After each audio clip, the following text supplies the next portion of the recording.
Hallo zusammen, es ist Samstag 17 Uhr, also Zeit zum Patchen und Quilten und heute geht es um die Frage, wie verbinde ich unterschiedlich große Blöcke miteinander, so dass es nach einer Absicht aussieht und dass es nicht langweilig wird. Herzlich willkommen bei Needle Engine, mein Name ist Elke und wir legen los.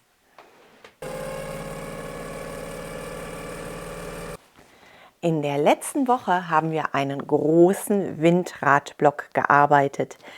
Ich mag diesen großen Windradblock sehr, allerdings fielen am Ende der zugeschnittenen Streifen immer Reststücke an.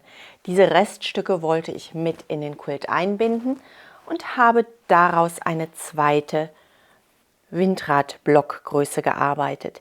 Wenn ihr das ebenso machen möchtet, findet ihr die Angaben zu diesem kleineren Windradblock unter dem Video. Bei meinem ersten Windradblock fällt mein Windrad komplett von der Mitte bis zu den Außenkanten. Bei dem zweiten kleineren Windradblock, so, habe ich das ebenso gemacht, nur seht ihr, er ist ein ganzes Stück kleiner geworden und ich möchte später alle Blöcke in gleicher Größe in einem Quilt verarbeiten. Wenn ich meine Blöcke in der Größe anpassen möchte, ist die einfachste Methode.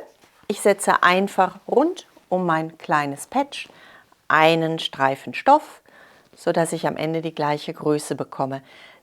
Das sieht manchmal ein bisschen langweilig aus. Eine andere Methode ist, wir nehmen unseren kleineren Block und drehen ihn einfach mal ein Stück über die Seite, sodass er später im Quilt nicht um 45 Grad gedreht ist und nicht genau gleich wie unsere anderen Blöcke aussieht, sondern einfach nur so ein Stück aus der Mitte gedreht wird. Dadurch kommt ein bisschen Spannung in unseren Quilt und so möchten wir diesen Block gerne arbeiten.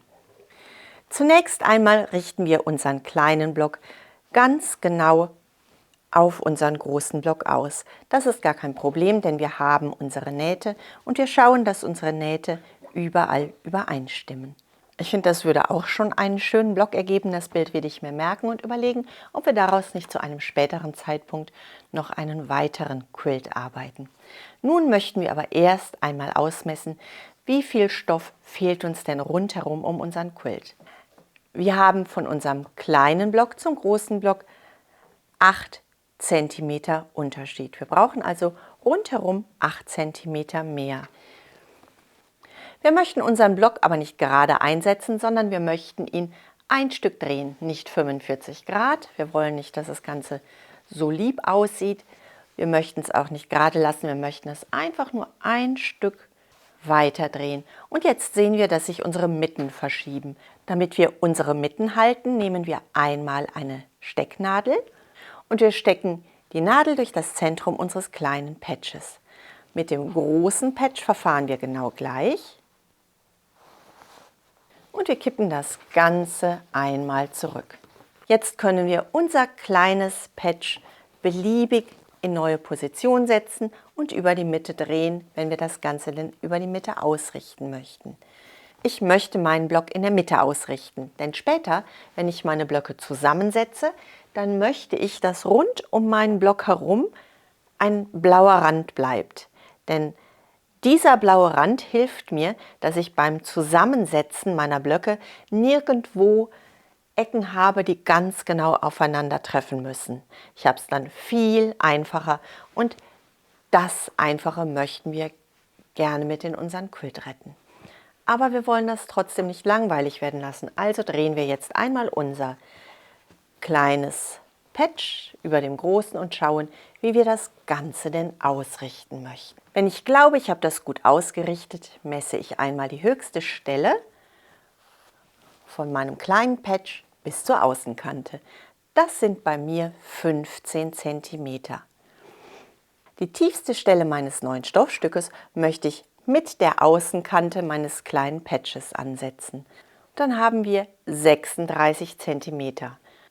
Unser neues Stoffstück ist aber ein bisschen länger, das heißt, ich verschiebe einmal mein Lineal ganz nach außen und ich sehe, dass dann noch in etwa 15 cm dazu kommen. Auf der anderen Seite geht unser zu nähendes Stück später ebenfalls weiter, und zwar noch einmal um ca. 5 cm.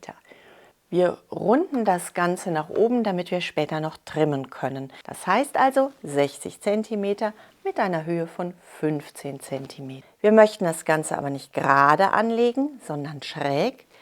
Das heißt, unseren 60 cm langen Stoffstreifen schneiden wir von einer Spitze zur nächsten zu. Unser 60 cm Lineal reicht da nicht mehr ganz aus. Wir können, wenn wir mögen, ein kleineres Lineal ansetzen. Die meisten Lineale haben eine Standardbreite von 15 cm, sodass wir kleinere Lineale ohne weiteres ansetzen können. Wenn wir das gemacht haben, schneiden wir unseren 15 cm breiten Streifen von einer Spitze zur nächsten Spitze zu.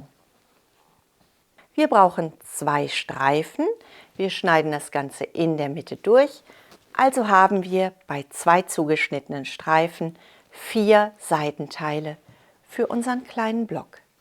Wenn wir das haben, drehen wir den oberen Streifen einmal um, sodass wir alle 4 Streifen mit gleicher Ausrichtung vor uns liegen haben. Jetzt möchten wir unsere Streifen noch ansetzen. Wir möchten die höchste Kante unseres zugeschnittenen Stoffstreifens an der Außenkante unseres Blockes anlegen und unser Streifen reicht dann noch ein ganzes Stück über unseren Block hinaus.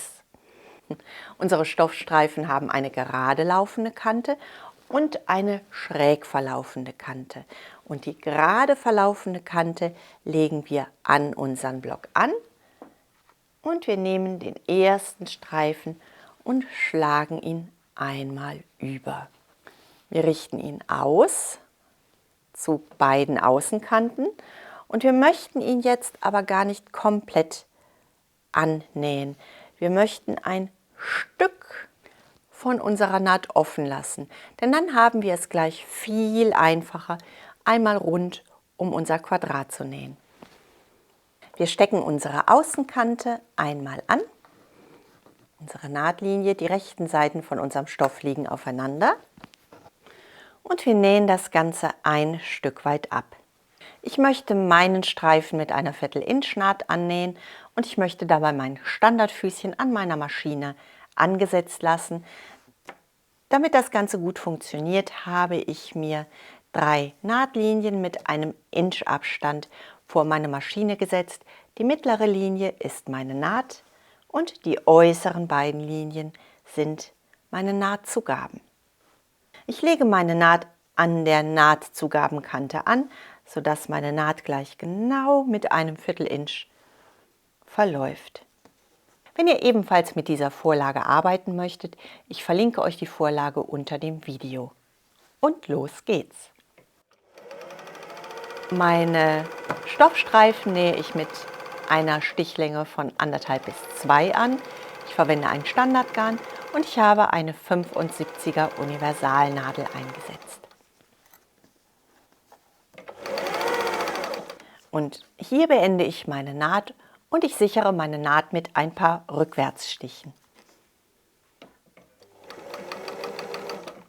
So schaut unser Ergebnis aus und wir schlagen den äußeren Rand einmal nach außen und wir pressen unseren Rand einmal ein. Nicht bis zum Ende, sondern nur bis zu der Stelle, zu der wir genäht haben.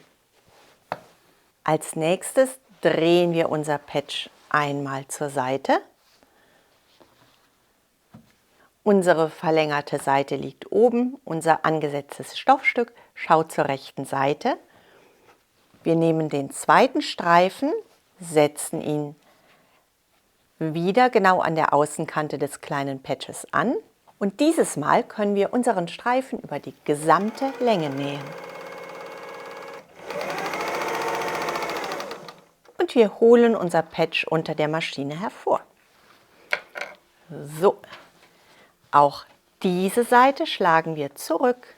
Die Nahtzugabe schlagen wir in den äußeren Rand.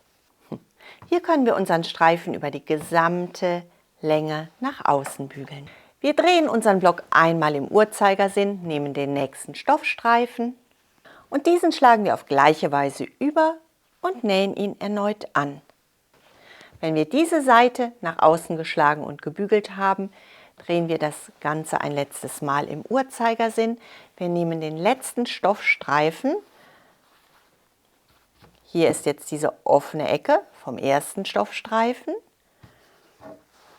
Das interessiert uns noch gar nicht. Wir nehmen einfach den letzten Stoffstreifen, setzen den gerade an, schlagen ihn über und nähen auch diesen vierten Stoffstreifen auf gleiche Weise an. Wenn wir das haben, drehen wir unser mittlerweile groß gewordenes Patch erneut im Uhrzeigersinn und wir brauchen nun nur noch abschließend dieses letzte Stück Stoff an unsere nun lange Stoffseite anzunähen.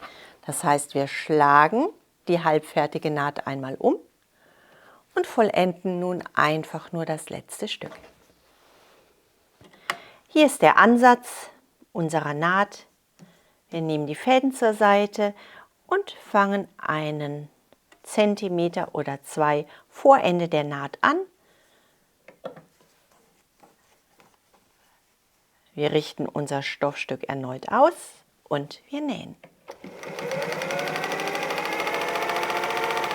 Wir bügeln noch das letzte Stück Naht.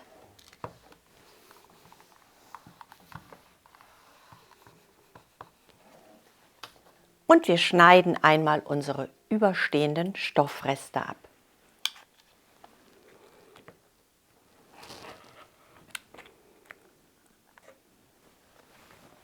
Und unser kleiner Block hat nun die gleiche Größe wie unser großer Block. Auf diese Weise könnt ihr jeden Block in jede Richtung drehen und trimmen, wie immer ihr das gerne möchtet. Ich wünsche euch viel Vergnügen beim Patchen und Quilten. Vielen Dank fürs Zuschauen. Bleibt gesund und glücklich und denkt daran, was immer auch passiert. Einfach weiter quilten. Tschüss!